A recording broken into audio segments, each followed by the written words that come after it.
ಆಗಸದಲ್ಲಿ ಹಾರುತ್ತಿದ್ದ ವಿಮಾನದಲ್ಲಿ ಇಂಧನ ಖಾಲಿಯಾಗಿದೆ. ಇದ ಖಾಲಿ ಹಿನ್ನೆಲೆ ವಿಮಾನ ತುರ್ತು ಭೂಸ್ಪರ್ಶ ಆಗಿದೆ. ಕೆಂಪೇಗೌಡ ಅಂತಾರಾಷ್ಟ್ರೀಯ ವಿಮಾನ ನಿಲ್ದಾಣ ನಡೆದಿರುವಂತಹ ಘಟನೆ ಇದು. ಇಂಧನ ಖಾಲಿ ಆಗಿತ್ತು. ಆ ಹಿನ್ನೆಲೆ ವಿಮಾನದ ತುರ್ತು ಭೂಸ್ಪರ್ಶ, ಇಂಡಿಗೋ ವಿಮಾನ ತುರ್ತು ಭೂಸ್ಪರ್ಶ ತಪ್ಪಿದಂತಹ ಮತ್ತೊಂದು ಭಾರಿ ಅನಾಹುತ ಇದು. ಕಳೆದ 19ರಂದು 2 ದಿನಗಳಿಂದ ನಡೆದಿರುವಂತಹ ಘಟನೆ ಇದು.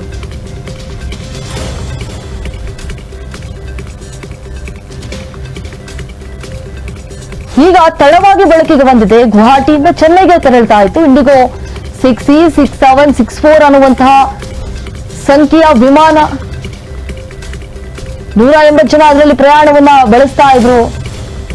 ಸದ್ಯಕ್ಕೆ ಯಾವುದೇ ರೀತಿಯಾದಂತಹ ಅಪಾಯ ಸಂಭವಿಸಿಲ್ಲ. ಇಂಧನ ಖಾಲಿ ಆಗಿತ್ತು. ಆ ಹಿನ್ನೆಲೆಯಲ್ಲಿ ಪೈಲಟ್ನಿಂದ ಮೇಡೆ ಅಂತ ಹೇಳಿ ತುರ್ತು ಭೂಸ್ಪರ್ಶ ಆಗಿದೆ. ಲ್ಯಾಂಡಿಂಗ್ ನಂತರ ಇಂಧನ ತುಂಬಿಕೊಂಡು ಚೆನ್ನೈಗೆ ತೆರಳಿದ್ದಾರೆ ಪೈಲಟ್. ದೇವನಹಳ್ಳಿ ಬಳಿಯ ಕೆಂಪೇಗೌಡ ಅಂತಾರಾಷ್ಟ್ರೀಯ ವಿಮಾನ ನಿಲ್ದಾಣದ ಬಳಿ ನಡೆದಿರುವಂತಹ ಮತ್ತೊಂದು ಘಟನೆ ಇದು. ಸದ್ಯಕ್ಕೆ ಯಾವುದೇ ರೀತಿಯಾದಂತಹ ಅಪಾಯ ಸಂಭವಿಸಿಲ್ಲ ಅಲ್ಲ. ನೋಡಿ, ಇಂಧನ ಖಾಲಿ ಆಗಿತ್ತು. ಅಟ್ಲೀಸ್ಟ್ ನೋಡ್ಕೊಳ್ಬೇಕಿತ್ತಲ್ವಾ ಅದನ್ನ.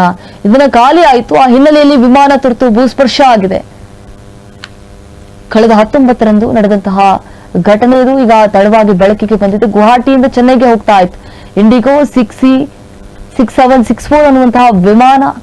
180 ಜನರು ಅದರಲ್ಲಿ ಪ್ರಯಾಣವನ್ನು ಬೆಳೆಸ್ತಾ ಇದ್ರು. ಇಂಧನ ಖಾಲಿ ಆಯಿತು. ಪೈಲಟ್ನಿಂದ ಮೇಡೆ ಅಂತ ಹೇಳಿ ತುರ್ತು ಭೂಸ್ಪರ್ಶ ಕೂಡ ಆಯಿತು. ಲ್ಯಾಂಡಿಂಗ್ ಆಯಿತು. ನಂತರ ಇಂಧನವನ್ನ ತುಂಬಿಸಿಕೊಂಡ್ರು. ಆಮೇಲೆ ಚೆನ್ನೈಗೆ ಹೋಗಿದ್ದಾರೆ ಪೈಲಟ್. ದೇವನಹಳ್ಳಿ ಬಳಿಯ ಕೆಂಪೇಗೌಡ ಅಂತಾರಾಷ್ಟ್ರೀಯ ವಿಮಾನ ನಿಲ್ದಾಣದಲ್ಲಿ ಆಗಿರುವಂತಹ ಘಟನೆ.